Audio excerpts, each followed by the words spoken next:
Welcome to the Enterprise GTM Podcast, hosted by Tim Zonka and Vidya Raman. Each episode takes a deep dive into how to successfully maneuver the unique dynamics of enterprise go-to-market while candidly discussing successful approaches, pitfalls, and failures alike. Our guests are seasoned company founders, GTM execs, technology buyers, and end users. Please note that the views expressed by individuals in these podcasts are not to be treated as investment advice. They are also not representing the views of their employers, current or previous.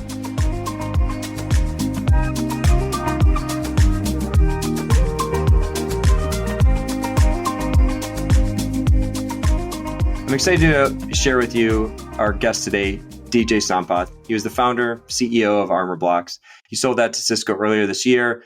Armorbox was a cybersecurity startup, which built the world's first natural language understanding platform to intelligently detect, alert, and protect against identity-related attacks and data loss. DJ is the quintessential engineer turned CEO. He's got a PhD in computer engineering, started his career as a software engineer before starting Armorbox. I'm sure there's much that founders who are walking similar career paths can learn from him. And so, without much further ado, let's welcome DJ Sampath. DJ, it's great to have you here. Thanks so much, Tim. Super excited to be here and talking to you and Vidya. Well, maybe just start out, tell us a little bit about your founding journey. You know, you worked at startups, large enterprises before starting Armorbox. How'd that prepare you for some of the things that you had in store for you? And especially, what was the hardest part about transitioning to a CEO role? I think one of the things, when I look back, one of the decisions that I made was to join a startup as one of the earliest of employees. When you think about the company that I was at before, it was called StackRox. And StackRox was something where the two people that founded it were just, there wasn't even a name of the company that was in place. And we would sit down and ideate, in my previous offices, we would sit together, we would talk about different things. At that point, I was at Deutsche Telekom Labs. And I think it was a very scary thing. And it was a scary moment as you think about hey, I'm about to leave a very comfortable job, pays me a ton of cash to go into this unknown, uncertain environment and sort of building something and dedicating your lives to sort of doing that. And there were a lot of opinions around this, right? Hey, you want to pick founders that have built this before, serial entrepreneurs, and a ton of different opinions come in at that point. You Google search what Y Combinator talks about from an equity perspective, as you join. All of those DJ, things can I just tell you that founders are not the only ones who do that? VCs do too. It's a great point. No, you're right. So for me personally, the thing that really made the difference was to say, hey, I want to go to a startup in a very early stage and I want to be able to be part of that thing. And for all practical purposes, I was part of that founding narrative of hey, what are we going to go out and build? How are we going to do this? And seeing that from soup to nuts as an engineer was a massive experience, which fundamentally changed how I thought about a lot of things, right? So in that journey, I was able to go from being the guy that did Git init on the repository and started at GitHub, the very first lines of code that were checked in, and all the way to managing, recruiting, building the team, and managing a team of about 50 plus engineers. And so I think that's a journey that I would recommend to anybody that's sort of thinking about it. That's right at that cusp, trying to figure out, hey, what should I do? How do I go start my own startup? Take a little bit of a detour, spend a little bit of time at one of the startups at the earliest stage, get a feel for it. And I think that to me was paramount in sort of thinking about the next step. And as I started thinking about what I wanted to do next, I think it was all of those experiences, having amazing mentors that sort of showed me the path along the way was fundamentally instrumental in me saying, okay, you know what? I think I understand this. I think I know what it takes to sort of get the startup up and running from scratch. And let me go do that.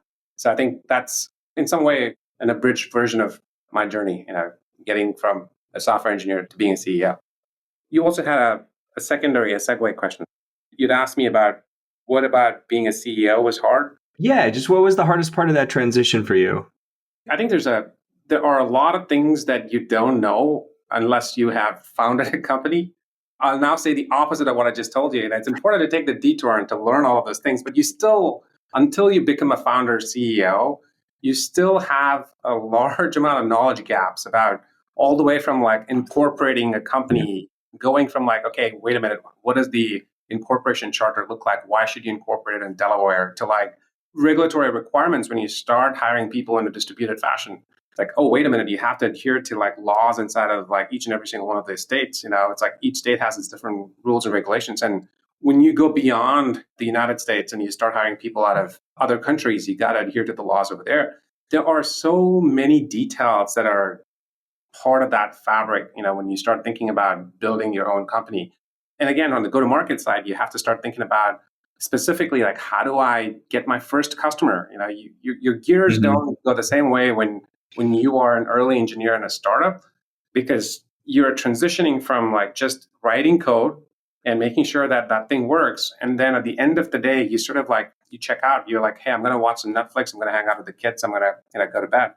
When you become the CEO of a startup, there is no off button. You're still like, you're still hanging out with your kids. You're still like, putting them to bed. But as you're doing that, there's a thread that's not being shut down inside of your head that goes, wait, tomorrow morning, I got to pitch it this way, or maybe this is the angle, or here's how I'm going to hire my next salesperson. Here's what that's going to look like. It never turns off. So I think, to me personally, that was the big shift in terms of making that transition from being an engineer to being a CEO. So DJ, that explains why I never saw you outside of your house during the year and a half or so that we were neighbors, because you had no off button as a CEO. So that's also a good segue into actually what you touched upon, which is, especially becoming a CEO, starting your career as an engineer and then transitioning into a CEO is something a lot of founders do, that they aspire to do. And one of the things I've noticed is that they often fall into the trap of over-indexing in building product as opposed to selling it. So you already alluded to it. So can you maybe give our founders listening to this podcast some super tactical advice as to how to overcome the trap? Really no strategy, but really very, very tactical. How do you almost sometimes maybe have to brainwash yourself perhaps, but how do you get yourself to overcome that trap? What did you do? The first thing I would say, a contrarian belief, I think I would like to state, is that if an engineer comes to you and says, hey, I don't know how to sell, they're flat out lying. I think they have to understand that they've been selling since they were born. Like, when they wanted that extra candy, or when they wanted to watch some extra cartoon time when they were kids, they have been finding ways of being able to convince others how their perspective is right. It happens when you write code. It happens when you check in your code and you're negotiating a PR. You're going through every facet of what you have to do when you sell a product. So I think you have to, first of all, change that perspective that this is fundamentally different from writing code. Yes, I mean, while that may be true, developers and coders and engineers have been selling for a long, long time before they go through their first actual sale of their product. So I think the important piece to recognize is to sort of own it first, as opposed to having this mental block of saying, hey, I'm not a salesperson. Everybody is a salesperson. I think, once you accept that, things start to change, right? When you build the very first product, let's call it the Hello World program in a brand new thing, you are turning around and showing somebody as an engineer, you say, hey, look, Hello World is working. You're selling right there. You're showing them a demo. You said, hey, this thing that I wrote, it got compiled, it ran, and it now prints Hello World on this LED screen, which works. Right there is the tight loop you want to start building upon, right? You start to think about, hey, how can I show this to somebody that this piece of code that I wrote is working? That's your atomic building block. You build on top of that. The next thing is that, you've got to use the same skills to convince investors to say, hey, I built this prototype. Here's how this is working. The next thing you do is you turn around and you convince your next employee to come on board. You're selling right now, saying, here's the vision for what I have, but here's this first piece of code that already works. See, and I've done this before, and I know how to do this more. And the same thing applies to when you turn to a customer and a prospective customer. You sit down and you say, hey, listen, check this out. These are the problems that you're facing today. And I have seen that. I've been in your shoes. And here's what I have gone ahead and built something for you that might take that pain point away from you. And so it's the natural segue to like officially going out and selling. So once you couch it in that perspective, I think it becomes a lot easier for engineers to start making that transition. Because for the first few years, the person that's going to be getting out there and selling inside of a startup is going to be the founder CEO. And we know historically, when we look back, a lot of technical engineers have become massively successful. They've become very successful founders, and they managed to take their companies and have $1 billion plus outcomes because they understood that they're solving a very valuable pain point, and they know how to articulate it in a meaningful way that people could understand it. So that would be the tactical advice that I give, change of mindset, saying that, hey, I've been selling and I know how to sell, and let me just hone my skills. 100%. You put it very beautifully, broke it down into very progressive steps that people can think of. And also, I love the mental hack that you started off with, which is that, if someone says, I cannot sell or I have not sold, that is a lie. Just tell yourself you're lying to yourself. I love that starting point. So continuing down that thread of common traps that technical founders fall into, especially at the earliest stages, some founders fall into the trap of, continuing to build, because in their mind, the MVP, the minimal viable product, is not done yet. So curious to hear from you, how had you come to the conclusion as to what done looks like and as far as MVP is concerned? Was it based more on your own perspective on the product and the technology and the problem you wanted to solve, or was it purely based on customer feedback? Maybe it's a combination, but let me just throw it out to you. Vidya, it's a nerve. You touched a nerve right there. I think figuring out when something is perfect, when something is good to go, is the hardest thing to do. It's not easy.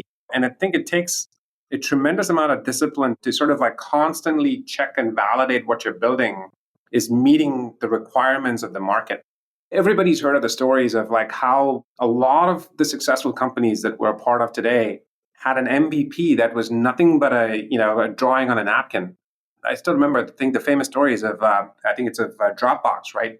When the guys got together, they basically just had a mock implementation of like what Dropbox could look and feel like up until like the first 100 users, got to a point of them signing up for it because they just saw a video demo of what it could be, which is basically the modern version would be like, hey, just put a Figma up on a website and put a sign up button and see how many people sign up for it, right? And that in itself tells you that, hey, there's a tremendous demand for something. So that's on the one end of that spectrum. And the other end of the spectrum is sort of like, beautifully well-designed, completely good to go product. And we've known that, sometimes those things don't really take off. You might have spent like years and years of making a magical leap, pun intended, of a product which never sees the light of day, right? And so, 100%. So I think the answer lies in your unique understanding of the market. There's a reason why you have a unique insight. You come into this whole, hey, I want to start a company because I have this unconventional, unusual, unique insight that I think will really, really resonate. And you sort of have to stay very close to that part of it. As much as everybody's going to come in and say, I want X, I want Y, maybe you should think about it as Z. There'll be a ton of opinions that come along the way, but sort of staying close to your true insight of why you started the company and why you believed this was actually a pain point, and getting the data points that tell you that, hey, the pain point can get resolved if you got to a certain distance is really what is going to help you recognize, have you arrived at some of those things? Now, let me make it more concrete, right? I think one of the best examples we had, when we started out building the email security part of the product, we thought, hey, we're going to need to do a certain amount of features before this product can be useful. And then we said, okay, for customers to really understand like what we're building is meaningful, we have to use the state-of-the-art natural language processing algorithms to be able to make sense of this. And we spent a good amount of time doing that. When we went and started talking to our customers, and we had tons of these conversations, one of the big things they came back with was saying it was a very simple thing that they really needed at the end of the day, which was, hey, I have this problem where when I have a mail that I receive, and I'm not sure if it is in fact a legitimate email or whether it's suspicious, I want to be able to ask somebody about this. Like, hey, is this really a legitimate email? And that was the biggest pain point that they wanted to solve for, is sort of asking somebody if I could just press the button, and that button told me automatically that mail's fine, everything looks good, you can respond to that. That was enough for a lot of customers. And so we had to go back to the drawing board and say, hey, listen, we built all of these 15 different features. This one feature that we have in between those 15 features is really what's resonating. So let's stop working on 14 other things. Let's just focus on this one thing and make sure that this one thing becomes much, much better. So in some ways, I think you can go down the rabbit hole of deep, the feature after feature. But I think what's important is to test it constantly with the market, saying, hey, did you find this feature useful? If you're building a consumer product, it's a lot easier. You can quickly get somebody to try it out. But when you're working with enterprises, it becomes that much harder to like get back to a customer, get their attention and say, hey, test this out and tell me whether this is meaningful or not. So yes, it can be hard, but doing that is worth its weight in gold. Got it. That makes a ton of sense, DJ. I mean, clearly you started with a unique insight and you had a certain idea as to what customers would value and value very much. But then when you started putting it out in front of customers and you had your initial idea might have been 14 different features that were important, but without putting it out and sharing it with customers in some way, shape, or form, be it a napkin or a prototype in some other way, shape, or form, you wouldn't have been able to figure out that one thing out of the 14.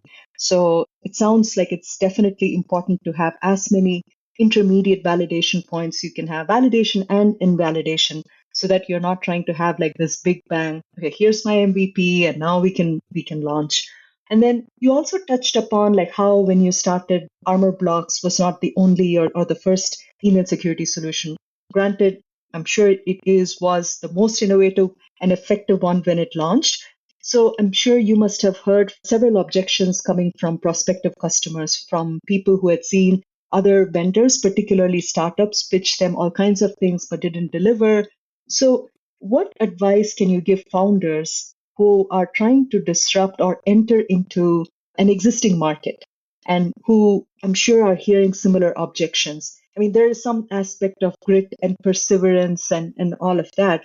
How do you, like, I don't know if there are mental hacks or otherwise, or was it quantity, the number of touch points that you had? How did you go about overcoming those objections? I think one of the key things as an entrepreneur is to have a tremendous amount of conviction, what you are setting out to do, right? I think without that, you shouldn't be in the business of trying to build something or build a startup, right? Because you're not convinced yourself that what you're doing is the right set of things. I think at the core of it, that conviction is sort of what powers the next set of steps that you just talked about, right? Mm-hmm. Because you're going to hear a lot of no's. You're going to hear no's from investors. You're going to hear no's from customers.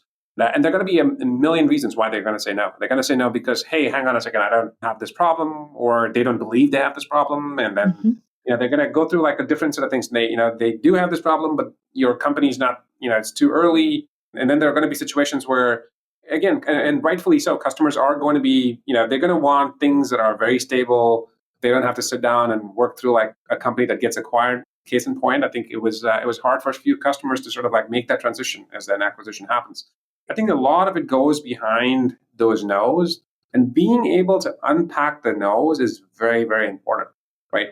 When you hear a no, there are two ways to go about it, right? You basically hear the no and you keep going, you press hard and you say, no, I heard you no, but I'm going to keep going forward faster.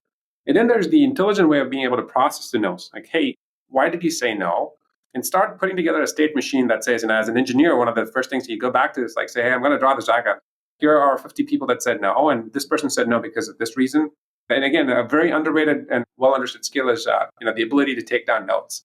You talk to a customer, you may not be able to take down notes when you're doing a live interview because a lot of times you're expected to fully engage with them. But then when you finish that meeting, you come back and you take down the notes where it says, okay, here are the objections that I heard. When you start coming back and collecting them, you will almost always start to see the patterns. Here are the number one reasons why a customer is saying no, or the customer is saying they're not interested. And then you unpack, from there you start to drive down, okay, maybe, it's classical 101 objection handling, right? You're going to hear objections, and here's how you counter the objection. So then you start to systematically build, whenever I hear this, I'm going to say this thing because I've had success with this.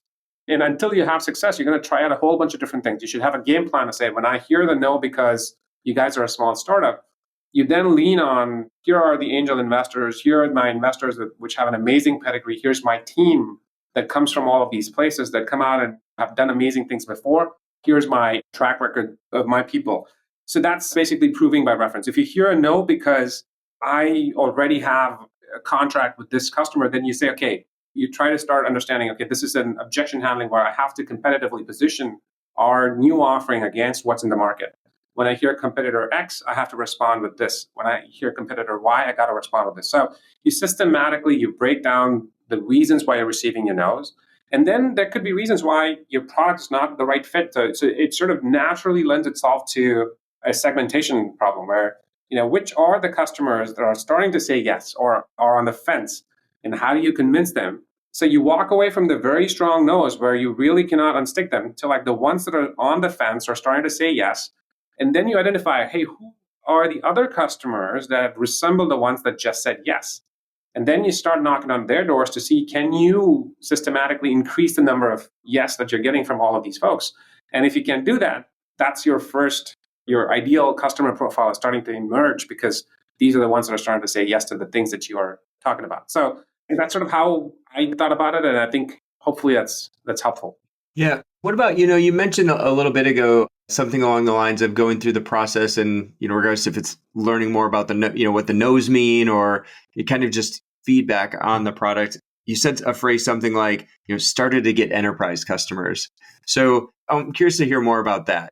Tell us some of the lessons learned around, the shift of enterprise, engaging with enterprises, the sales cycle, like what worked, what'd you watch out for? Selling to the enterprises in itself is a full chapter. It's like we could talk about, this for the next 4 hours. But I think the very first thing is that you have to understand that enterprises are constantly inundated with like number of different solutions. Like every single startup, again, just, focusing on cybersecurity, there are like 4,200, 4,500 startups out there at any given point in time. If you go to the RSA show floor, It is filled with startups that, you wonder like, hang on a second, this is like, how do you get signal out of this noise? And so the customers typically Who funded them? I know, exactly. Right? It's a thing where the enterprise customer, though, whether it's a CISO or a CIO, they constantly have to sort of stay at the edge of innovation because they know that the next best thing is going to come from a startup. They understand that they're very, very clever, very capable. But at the same time, they have a certain amount of risk appetite to like bringing in something new into their stack and that failing or that not working for them. So I think the most important thing is to have that empathy when you go into that conversation, recognizing that part of their stack was a startup at some point in time and they became really big, but at the same time, recognizing that they may not work well with you. So you have to sort of go past the narratives. You have to understand who they are as a person. What are they trying to accomplish? Classically, you would notice this in like the best salespeople, best account executives that you end up hiring are people that can build a personal relationship and a rapport with the customer that they're trying to sell to.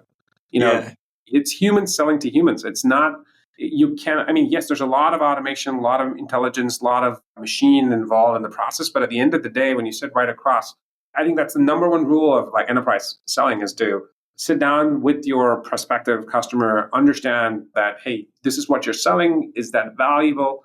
And when they start saying, yeah, it's valuable, but I need this, this, and this, that's gold. You sit down, you triangulate it with like 15 other conversations that you've had. You come back to your product team and you go, I have heard this common theme. If we were to build this one thing, I think enterprises will start coming to us. Have you ever had to say no to an enterprise? Like I heard you say like, hey, if it's the right fit. And so sometimes you see that large check at the end of a process, but it's not always the right customer. So have you run into that? The obvious answer that you hear is that you say no if it doesn't fit your product. Like if that customer is not your ideal customer profile, you say no. But in real world, it's easier said than done, right? Yeah. I'll give you an example. It's end of the quarter. You've got a board meeting coming up in like 4 weeks. Your board's made it very clear that, for you to be able to go out and execute on your next fundraise, you need to have hit like X amount of revenue and X amount of growth. And you're looking at your SaaS metrics dashboard. Your LTV to CAC is starting to, not look quite right. You're looking at all of your ratios. You want to make sure that they are looking just right for you to be able to go execute on that. Mm-hmm. And you've got a finite horizon because you've only got about 12 months in the gas tank. So this is time to race. So when you look at all of those situations, you may not have the luxury to say, oh, I'm going to say no to that $2 million check that's going to come in, which is basically, a $10 million LTV for my whole perspective. But I do have to build like 4 different features to be able to do that. It'll be a distraction for my team. So those are hard calls. And, and you have to make them. And I think even if you read the hard things about hard things, they had to go out and build an entirely different company to sort of, survive. So, a couple of features, why not? You're going to do that. That's great. It is attention. I love how you're like, the whole easier said than done thing in that case is surely something that's true. What about partnerships? Was that critical for the go-to-market motion? And when did you start adding them?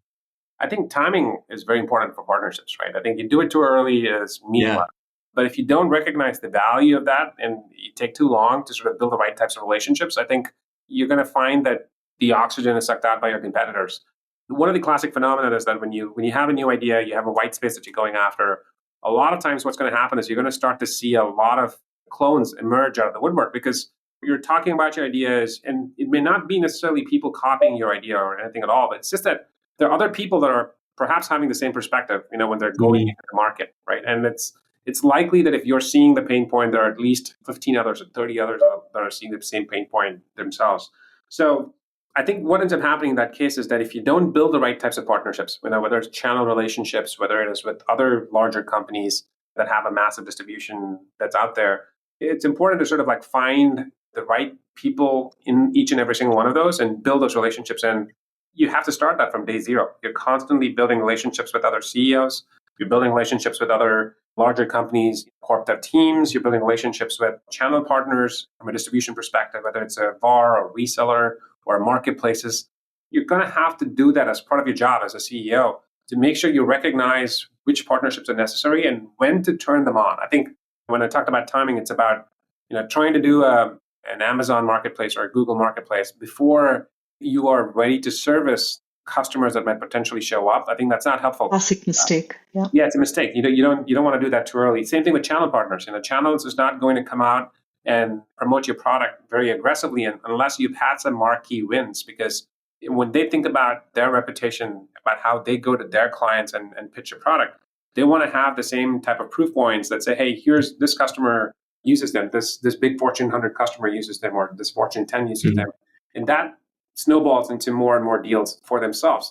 So I think timing is very important in terms of building them, and you have to be at the right maturity levels to be able to turn on and activate each one of those partnerships.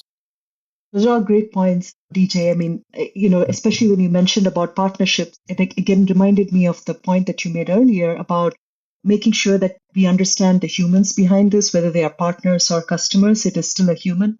I have to say, I haven't yet come across a startup pitching an idea for machines automatically selling to machines, but maybe that'll happen. But let's switch topics to the topic of the season, if you will, which is AI. So at Armorbox, you were a pioneer in the early adoption of AI for real world and very business critical use cases. Could you tell us a little bit about how you used NLP, and then maybe you can also then segue into large language models and how that might have changed things for you and your end customers? Absolutely. I think it all started over a beer, right? I think one of the things that I like to talk about is luck plays a huge role in terms of how you stumble upon the right types of ideas, the right types of people, right circumstances. And one of the fortunate life decisions is to be in the Bay Area. It's a melting pot of people that come together that are working on some cool things. And this is really a casual conversation with my co-founder and one of his colleagues and his classmates from his undergrad days. And this person was talking about how they're seeing SOTA results in some experiments that they were doing. I didn't know what SOTA meant at that point. I was like, what are you even talking about? Turns out it stands for state of the art, and therefore that's SOTA. SOTA results in and it was a paper about transformers. I instantly visualized, we're going to now talk about robots and stuff. And so it was one of those very first follow-on papers after the seminal transformer paper that came out that talked about a new architecture to do, deep learning. And so very quickly, we went back and we started looking at it, and we were like, hang on a second, this is really fascinating. We've always talked about semantic search, the semantic web, but this is sort of a very different way to think about this. And I think that was sort of our inflection point for us to be able to think about, hey, can we bring this into the cybersecurity world, where a lot of what we're trying to solve for is being able to understand, bring natural language understanding to the entire cybersecurity stack is sort of what people are looking to solve, whether it is alert fatigue or whether it is phishing attacks, whether it is managing SOCs. I think all of these things were sort of tied together. So we said, okay, let's play around with this a little bit more. Our first use case when we interviewed a lot of customers was, hey, we have this phishing attack, and this turned into something a lot bigger. It turned into a lateral movement. It turned into this type of CNC attack and so on and so forth. That sort of made us realize, okay, let's go solve this one pain point using the models that we're trying to build, using transformer models. And right then we started looking at labeling data, which is a huge problem. Where do I go get data set for emails where we can start labeling this in an effective manner? So it's a hard problem unless you start reading emails. And we knew that inside of our ecosystem, there were others that were reading all of the emails, and we were coming from a security and privacy world. We were like, hey, there's no way we could do that, right? We had to find ways of being able to work with synthetic data to be able to do this thing. So we took a little bit of a circuitous route in trying to build models, and we were collaborating at that point. OpenAI was a lot more easier to work with, and they were really open, and it was easier to get data back and forth. And And we did some really good collaborative work at that point. And as the very first transformer model was coming out, the GPT 1.0, which is in some ways one of the first LLMs that were out there, we were leveraging that to be able to understand what's going on inside of emails. BERT just came out from Google as well at that point, and as a foundation model in some ways. And so we started leveraging some parts of BERT. We started building our own version of model from the ground up based off of the customers that we're connecting to and the data that we were getting. And we had the ability to sort of just pick like the emails that were malicious. And using those malicious emails, we generated a lot of synthetic data of like other malicious emails and use that to build an encoder decoder that could effectively do the right types of inferences. And it got really wild very fast. Like I think we were working with these things where we were starting to see these patterns, and we were convinced at that point that the world's going to change. And that's why we were working on this mission to say, okay, can we build this in such a way that we still get 70+% on gross margins? Because there's only so much of VC money you could burn, right? You got to start becoming smarter about how you build a business. And so, GPUs. That's right. And so we started getting smarter about how we were building the infrastructure, deploying these models appropriately, and sort of managing all of that. And all of a sudden, things started getting really better. I think it's a model with AI where it's garbage for a long time, right? It's garbage. And all of a sudden, it's like, holy crap, like it's starting to work really well. And I think this is not something that people understand unless you've spent time, trying to build and work with these models from scratch, right? And for us, we had that big aha moment in late 2019, early 2020. And that caused us to be able to build our customer base very, very quickly from that point on. But we were still going into each of those conversations, explaining to customers, saying, hey, there's a big movement happening. In fact, if you go back to some of our oldest customers in 2019 or 2020, we were pitching to them about this whole concept called transformers, and their eyes would glaze over until November of last year when ChatGPT came out. Yeah. And the number of inbounds that we got saying, oh my God, DJ, this is what you were talking about 2 years ago or 3 years ago. In some ways, it was very fulfilling to sort of see that happen. But on the flip side of it, it's I told you so. I would resist the temptation to say it, but it's I told you that this is going to happen, and that's what we built for you. But no, I think it's been an amazing ride looking at what's happening in the AI, the inflection point that's happening, and I'm tremendously excited about what's about to happen as well. I think as we sort of see that shift, people are going to just take things off the shelf, LLMs off the shelf, and start to build some amazing experiences. You don't have to build something from scratch right now because there's so many awesome options available. So yeah, exciting times. It's fascinating. Clearly, we're standing on the shoulders of giants, and include OpenAI, maybe more close these days, but still they can take some credit too. So domain-specific models, or is that not something that you think is going to be important, especially in security? I think what's going to happen is largely you're going to see a huge amount of attention being focused on smaller models that solve specific pain points. I think it's bound to happen because when you think about what the LLMs solve for us, they offered you the ability to sort of explain, use language, draw upon different weights that are back there to explain something complex in a simple fashion, right? I think when you start thinking about, hey, how do we use this model in a more meaningful way? I think you're going to start to see smaller models that are that have much less latencies, smaller models that have the ability to sort of not having to provide so much information inside of a context window, not over relying on RAGs. You're going to start to see that become the de facto for niche applications.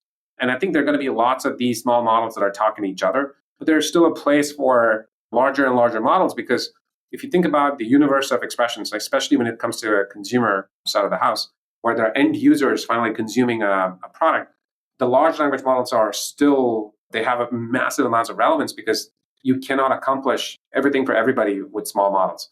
I think there's going to be a world where both of these coexist just fine. But I think there's not enough work that's gone into small models, and you're going to start to see that happen in the next few years. Got it. Thank you so much, DJ. This was absolutely amazing. So many very, very valuable nuggets that you had shared. Thank you very much for your time here. Really enjoyed the conversation. Of course. Thank you for having me on, and I appreciate it. And it was great talking to you both. Thank you for tuning in to this episode of the Enterprise GTM Podcast. Subscribe to the show wherever you listen to podcasts so you'll never miss an episode. While you're at it, if you found value in this show, we'd appreciate a rating on your favorite podcast platform so we can continue to help enterprise founders thrive.